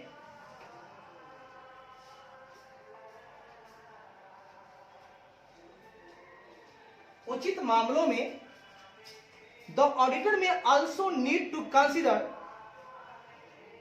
the nature, time and extent of his audit procedure, including the degree of planned reliance on management representation, ठीक है ना, बस समझिएगा।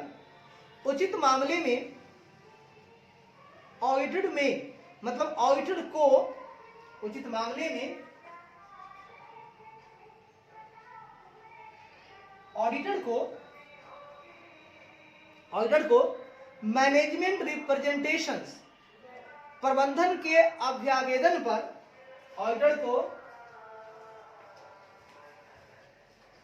प्रबंधन के अभ्यावेदन पर, रिप्रेजेंटेशन पर, अभ्यावेदन पर,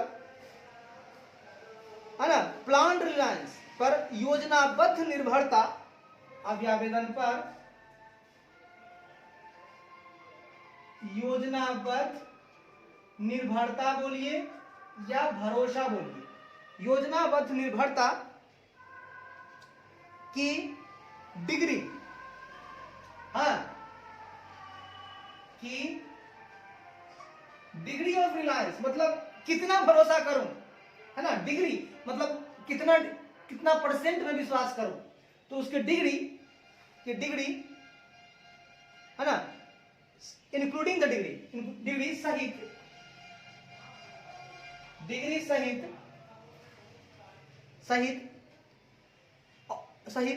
हिच ऑडिट प्रोसीजर, सहित अपनी ऑडिट प्रक्रियाओं की, सहित अपनी ऑडिट प्रक्रियाओं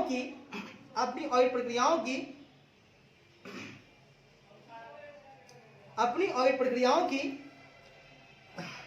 नेचर, प्रकृति, टाइमिंग, समय की प्रकृति, नेचर, टाइमिंग, समय और एक्सटेंट और सीमा, समय